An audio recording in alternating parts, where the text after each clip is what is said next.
I am really excited to get the chance to introduce Jacob LeGrone.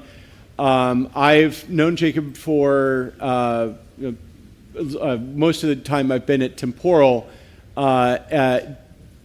Jacob sponsored a lot of the adoption of Temporal at Datadog, but more than sponsoring the adoption of Datadog, Jacob's team has really expanded Temporal's thinking about sort of how it's used in a large and sophisticated engineering organization. And there have been so many great ideas about how Temporal ought to be used in practice that we've gotten from Datadog and from Jacob's team. It's really been a pleasure. And then, of course, most recently, they've started to make some really significant contributions to the open source project itself. So Jacob's done more than was one of our best users in our user community in terms of advancing the product itself. And so we're extremely grateful for that. He's got a super exciting talk that I think you're all going to like. Please let me welcome Jacob LeGrone.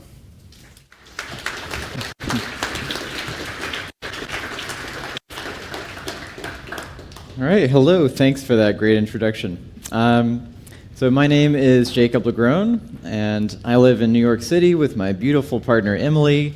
We have a little dog together named Hildy, who likes to help me code sometimes.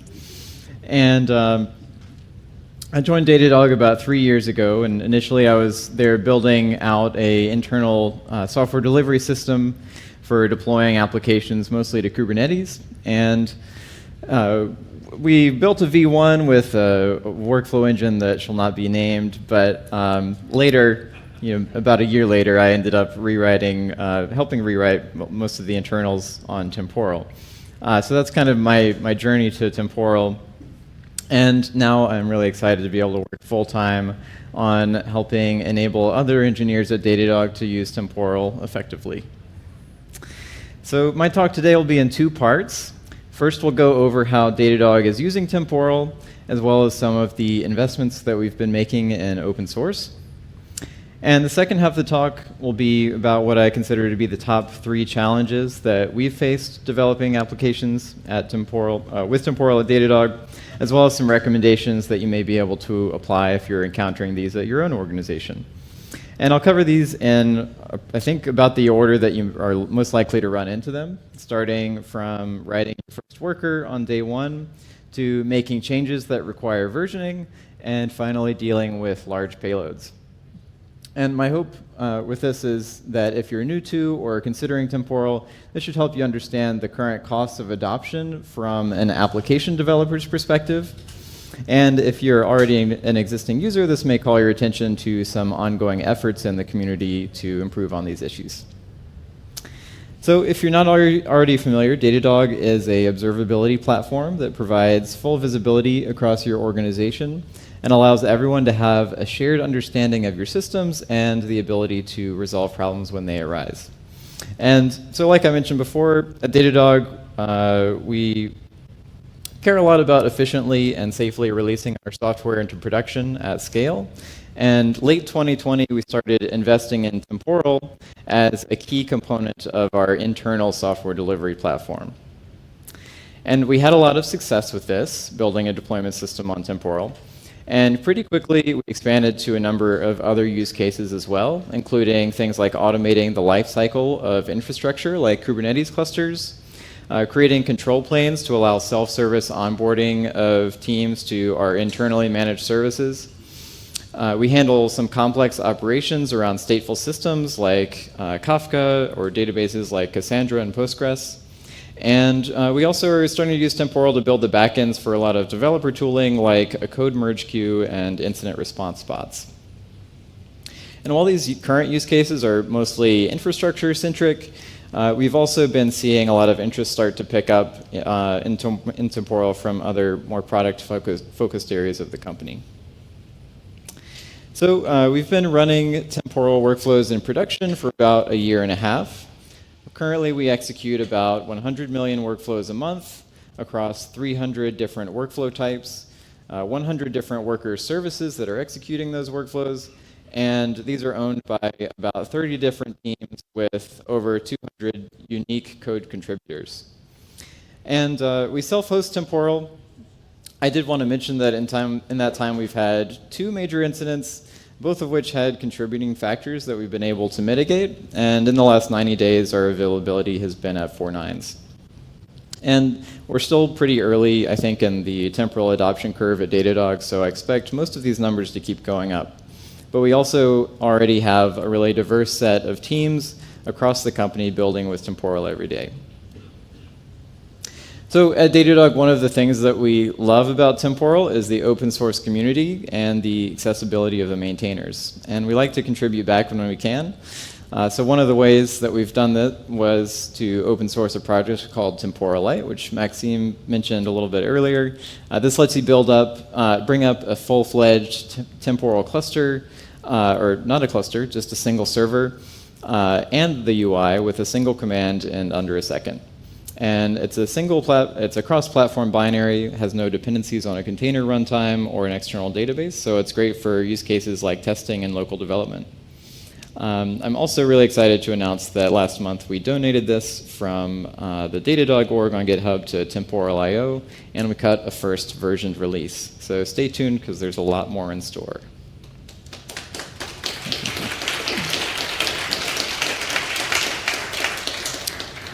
And another tool we've been working to open source is a new tkettle workflow subcommand called trace that makes it easier to visualize the tree of a workflow execution in real time. And so our goal with this is to be able to quickly answer the question of what is my workflow doing and where is it stuck, without having to traverse a deeply nested graph of child workflows by hand. And this isn't available quite yet, but you can see a preview of what that looks like here. And lastly, we run a bunch of different temporal clusters, so it helps sometimes to have a way of distributing configuration and being able to quickly switch between these clusters when you need to. And we built a little tool for this called TCTX, which reads temporal cluster connection options from a config file and then sets standardized environment variables for tools like tkettle to use. And there's also a plugin for macOS that lets you switch between clusters from your menu bar if you feel like it. So hopefully that gave you some insight into how and why Datadog is using Temporal. We'll now move on to some of our top challenges and what we've been doing to address them. So for a little historical context, when Datadog first started using Temporal, there were actually a bunch of different teams across the company that were already interested in it. And what happened was that each team experimenting with Temporal would start by deploying their own temporal service, choose their preferred programming language, and start writing their own independent workflows.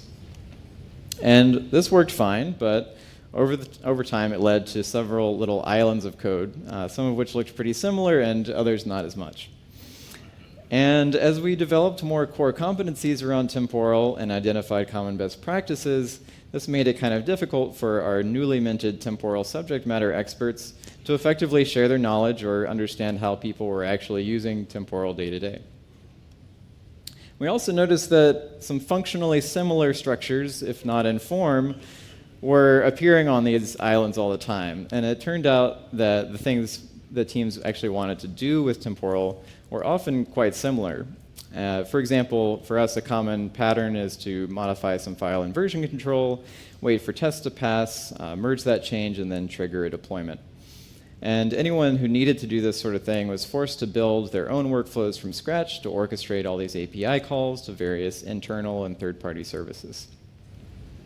So while those early adopters were already being pretty effective with Temporal, we did want to create an environment where Temporal experts had the leverage they need to drive core best practices, while the experts across various business domains had the tools they need to standardize how teams consume their services and reduce duplication of effort across the organization for those common use cases. And so the approach we took here was to create a centralized team that would be responsible for maintaining an internal platform for developing applications using Temporal. That platform is composed of 3 core components. The lowest level component is a hosted temporal service, so teams don't need to worry about deploying or operating temporal clusters themselves. And at Datadog, we self-host Temporal with a Cassandra backend, And we run several different clusters isolated in logical environments, cloud provider accounts, and regions.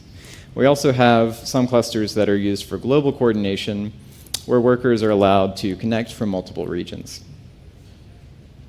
The second component of the platform is a framework for implementing temporal workers that helps teams get off the ground quickly by providing out-of-the-box integration with Datadog for observability and monitoring. It has a framework for authentication and authorization based on Rego, and tooling for developing, debugging, and deploying worker code changes. And so all a developer needs to do in order to be compatible with our worker framework is implement this Go interface, which encodes these lifecycle hooks and optional health checks.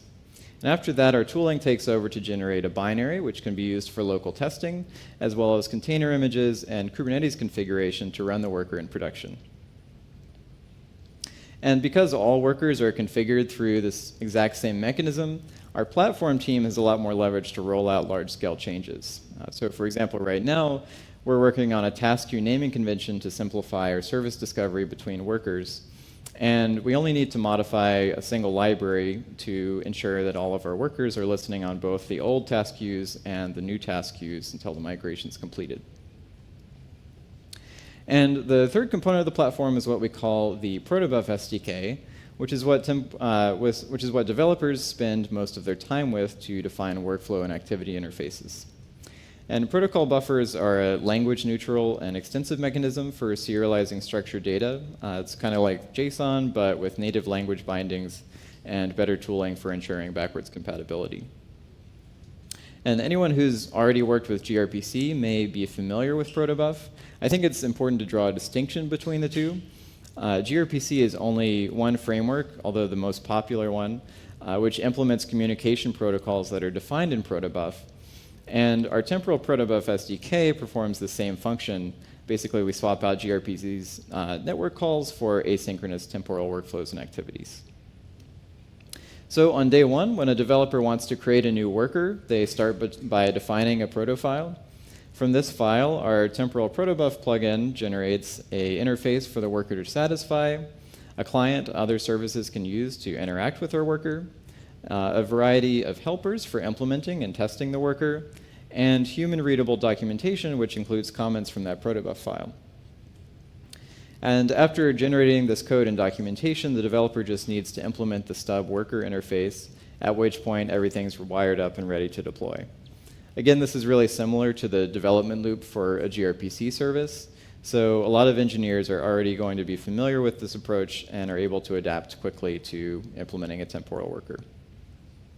And here's an example of what one of our proto files might look like. This is for one of the samples from the temporal documentation. This is a really long-running workflow that manages a customer subscription, so it's got some queries and signals. And with our Temporal Protobuf SDK, you'll define a worker with the service keyword, and you're able to annotate the worker with some optional defaults, which are defined in a Protobuf extension. And these defaults can be things like a task queue, which are used in generated client code. Workflows and activities are defined as RPCs and grouped together by the service. And annotations on each RPC allow us to specify default workflow or activity start options like timeouts, retries, and workflow ID reuse policies, which again are really helpful in our generated client code. And lastly, workflows can describe the signals and queries they accept, which feed into code generation, test helpers, and documentation. So after we've written our subscription workers proto file, we can get some generated code. And there's a lot that we're not showing here, but the most important pieces are the client, which we can use to call our worker from other services, and the worker interfaces, which is what we need to implement by hand before deploying the worker into production for the first time. And I removed some stuff to get the code to fit and be somewhat readable, but I did want to note that we choose not to abstract temporal concepts like workflow start options in the generated client code. And this is, so these are basically very thin wrappers around regular SDK functions, and these are only helping to enforce correct usage and reduce boilerplate and set specific defaults where appropriate. So we also get some generated documentation in the form of Markdown that's automatically kept up to date and versioned alongside our Protobuf file. So developers can easily browse the APIs that workers expose in the form of workflows, signals, and queries. We also generate documentation for the internal implementation details of the worker, like child workflows and activities. And these docs include links to filtered views in Datadog APM, which are useful to service owners when debugging, and also for new team members who are onboarding. So to recap, I think a Protobuf SDK is a really great complement to Temporal because it's already a familiar development model for existing gRPC users. Protobuf and its extensions can provide interoperability across programming languages, and this makes it a lot easier for engineers to freely choose what best language fits their use case. Generated clients, worker stubs, and documentation are all great for discoverability and correctness. Service owners are able to set default workflow and activity start options like timeouts and retry policies, and these are often informed by implementation details of the worker, which may not really be well known to our clients, as is the case for like activity heartbeat timeouts. It's also possible to build reflection-based CLIs and web interfaces that do some smart things like auto-completion and client-side validation. We're really excited about this. We're building right now a CLI that does this for Temporal, and there are some existing examples in the gRPC ecosystem of this kind of thing as well.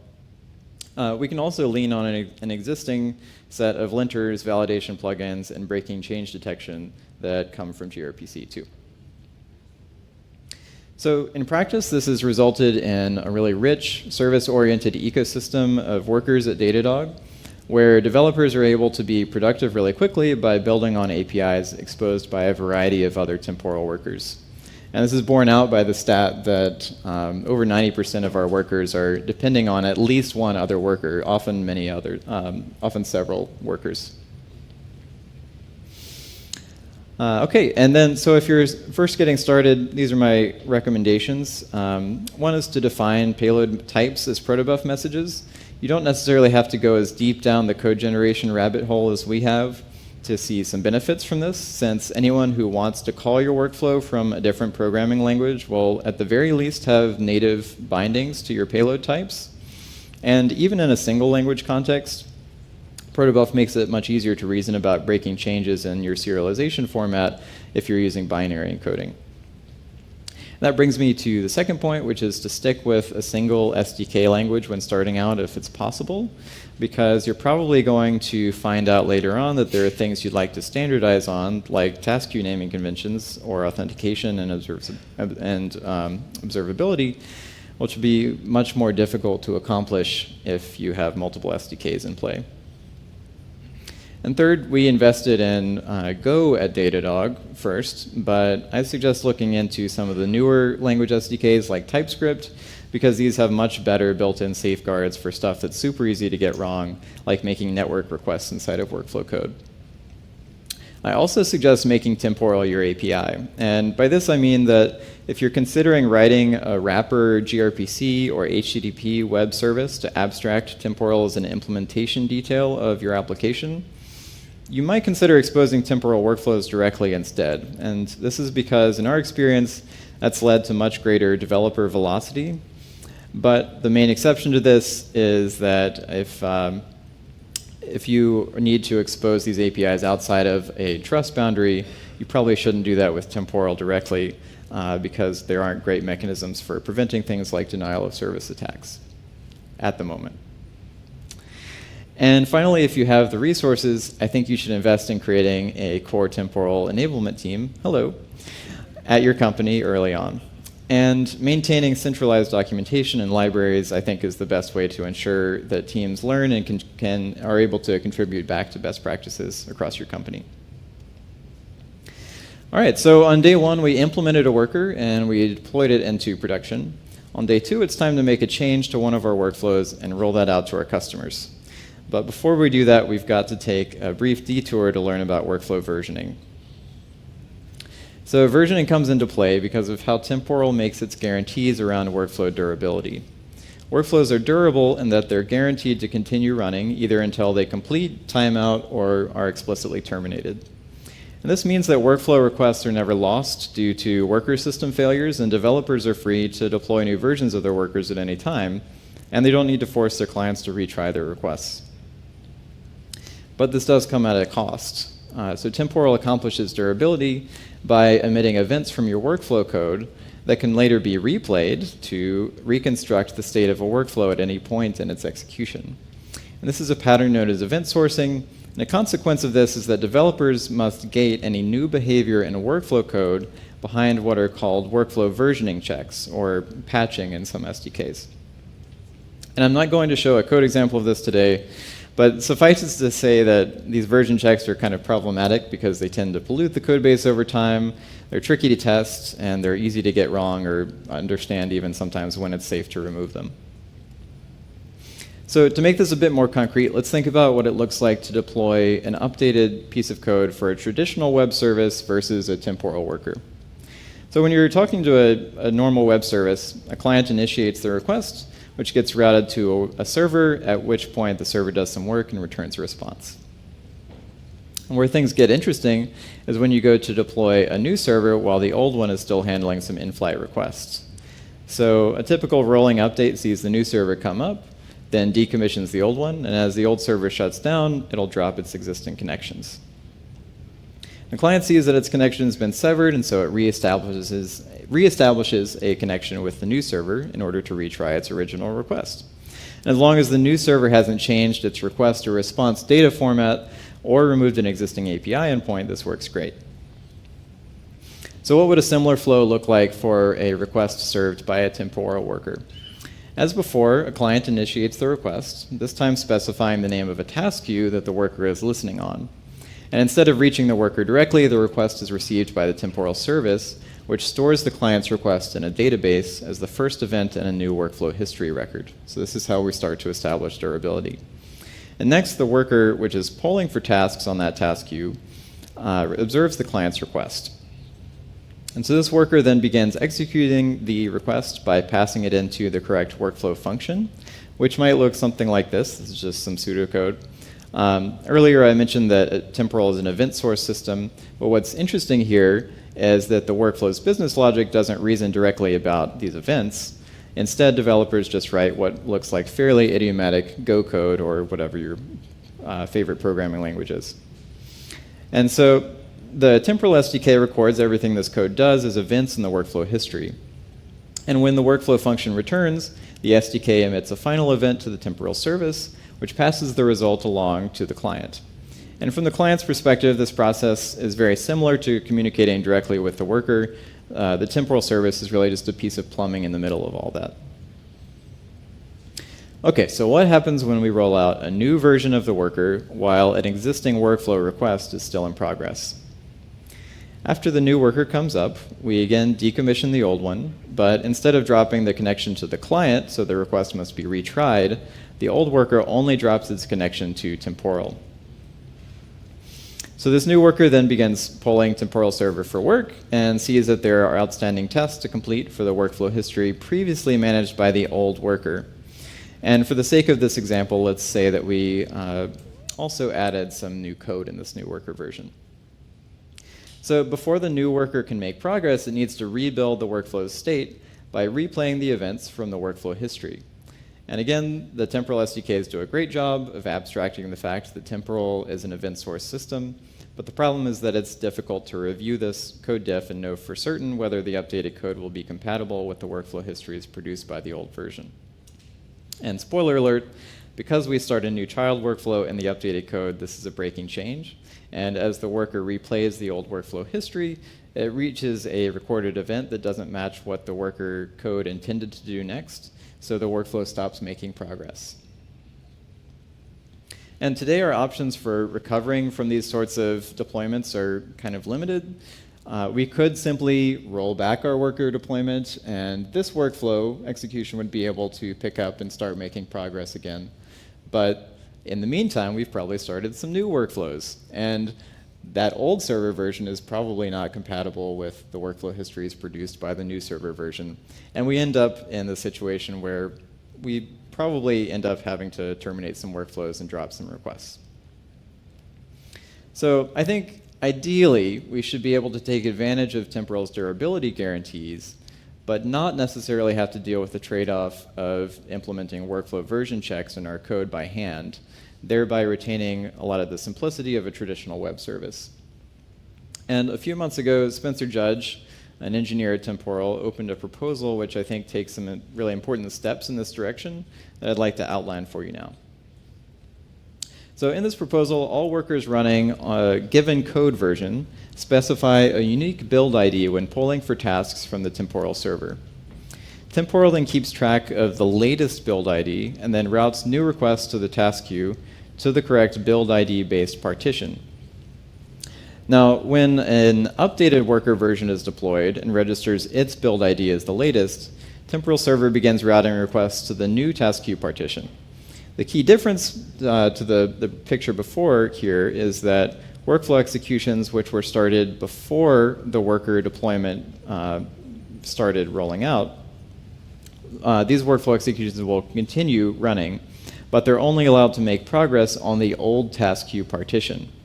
So this means that workflow code can be updated without version checks as long as you're willing to keep old worker versions running long enough for the old workflow executions to run to completion or be continued as new. So once all of the old workflow executions that were pinned to the old task queue partition complete, then your old workers can be safely cleaned up. And from then on, any new workflow requests continue being routed to the latest version until you go and deploy another version. So hopefully this sounds exciting, but the task queue versioning proposal is still in the very early stages of development. For now, your best bet is to enable continuous integration checks that check for replay compatibility with your old workflow histories by downloading some from production and replaying those in CI. The second thing you can do now is to ensure that any workflows which are expected to run for more than a few hours can be continued as new, either via a signal or based on a timer. And this will make it possible for workers that execute very long-running workflows to be cut over to the new worker versions very quickly after a deployment, rather than waiting indefinitely for all executions to complete before tearing down your old workers. That's after the proposal rolls out, that you'll be able to take advantage of that. And looking a little bit further out, I think there will be a lot of opportunities to further improve the developer experience around versioning. For example, we could have a Kubernetes controller for temporal workers that simplifies registering new worker versions and keeping old versions running until there are no pending tasks on their respective partitions. That controller could also leverage a request continue as new signal that can fan out to all the workflows that support it in order to finish cutting over to newer worker versions more rapidly. And really, again, the goal here is for temporal developers to be able to simply write code and deploy, just like they were used to doing for any other web service. And that brings us to the last problem, dealing with large payloads. And I call this a day 3 challenge because on a couple occasions we've had workflows running in production for weeks or months before we realized that this was a problem for them. Best example I have is an internal workflow. It's not really a critical one, but it runs on a nightly basis and calls this third-party API that doesn't support pagination. And one day, the payload just got slightly too big, and the workflow stops running.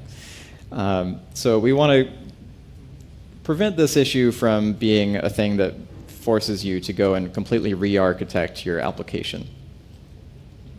So as noted earlier, under the hood, Temporal is an event source system. In order to avoid placing undue constraints on its storage backends, Temporal imposes limits on history size in 2 dimensions. The first one is event count, and the second is total storage used to represent those events measured in bytes. So your workflows are limited to 50,000 total events in your history, and those events can take up a total of 50 megabytes in storage. And I think preventing overflowing your event count is generally kind of straightforward. Temporal already supports resetting your workflow history with the continuous new API, and you can also handle large numbers of tasks by creating trees of child workflows that fan out. But reasoning about total storage, on the other hand, is a lot more difficult because it's over the entire history of your workflow, not necessarily just like the memory that your worker's currently using for a single execution. And it's especially difficult if your use cases involve any request or response types of dynamic or unbounded size. So this is an issue that's occasionally raised in Slack and support forums, and the standard advice is to keep large payloads in an external database or blob storage system, and then include pointers to these records in the actual event payloads that you persist in Temporal server. There are some problems with this approach, although it does work, and that's that workflow or activity code needs to have special treatment for these large payloads.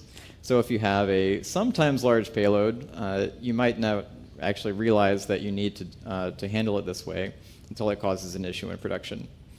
There's also no existing documented standard or open source implementation for this pattern, and it's pretty complex to deal with the life cycle of those payloads if you're also working with a temporal cluster that has replication and failover enabled, where you might need to make sure that your external state, which includes these payloads now, is also replicated and failed over.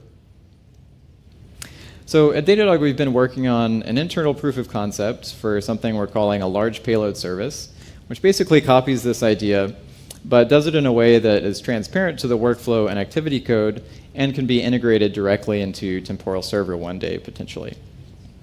So the idea is that anytime an activity, child workflow, or signal encodes a payload that's larger than a threshold number of bytes, Temporal would persist these bytes in an alternative storage backend, and they keep only a small pointer to this record in the workflow history. And that might look something like this.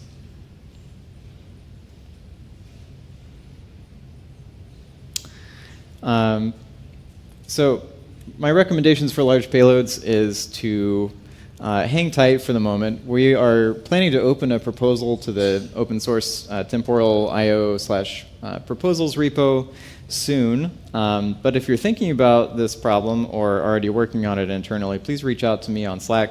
I'd love to chat and maybe collaborate.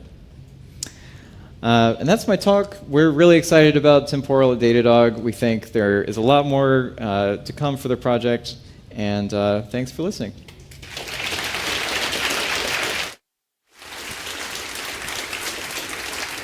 Thank you, Jacob. We have about 5 minutes for some questions. If you've got time, we can Come over because here. yeah, I'm going to do these a little out of order, partly because of the time and partly because of how the talk progressed. One really simple tactical one that I got was, what's the kind of performance that you've seen in terms of temporal light? Like, what's the threshold for actions per second or something after which you start to need to work with a proper namespace? It's not amazing. I think we actually have some benchmark tests. Temporal light comes with a Go library that you can use to, like if you've used HTTP test, it's an awesome package for mocking out a HTTP server. You can do the same exact thing with a temporal server now. So we have some Go benchmarks, and I think those benchmarks have workflows on my machine executing in about 1 second. So it's based on SQLite. It's not going to do anything magical. You probably should not use it for high throughput use cases. It won't work. But we are really interested in using this for things like bootstrapping our temporal clusters in production, or handling upgrades and break glass kind of scenarios. Right. Another question from the audience was, how big is your platform engineering team? I mean, can you kind of put that in context relative to the number of groups that are using Temporal at Datadog? Yeah, I think our team is about 5 to 7 people. I should probably know that off the top of my head. I used to be the team lead. But yeah, it's under 10 people. And like I said, we've got, I think, over 200 users today, and a lot more people that are interested and actively working on onboarding. Very cool. And then one other question, since it's not all rainbows and lollipops, which was, what has been the was it from the 2 critical incidents that you experienced? What can you share about like what you learned from those and helping other folks that are running their own temporal environments? Yeah, and to be clear, one of those was mostly self-induced. The other one was kind of interesting. We have two temporal clusters running in the same data center, and we ended up actually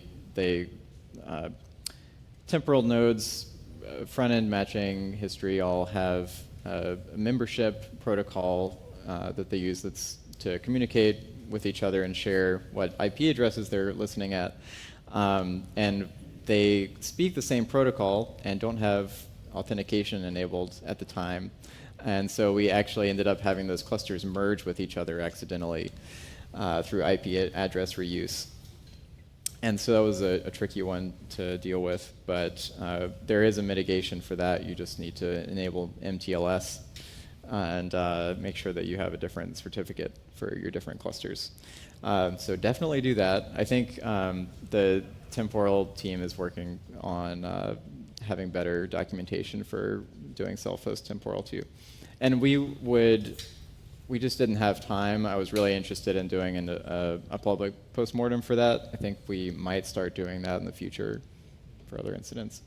And then the most voted up question from the audience was, you shared various things about, you gave such a great perspective on ways temporal could further simplify the experience for developers, and kind of one by one you've kind of been helping us advance our thinking there.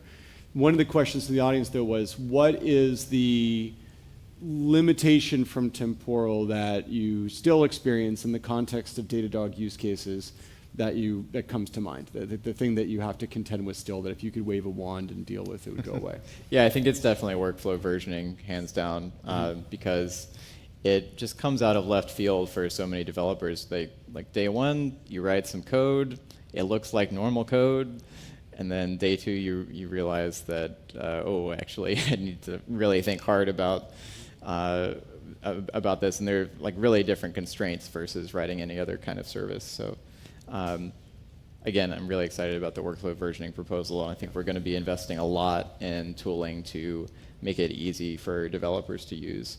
Yeah, versioning, we sort of made it robust first, but we got to circle back and make it easy too. Yeah. Fantastic. Thank you for a great talk. Cool. Thank you.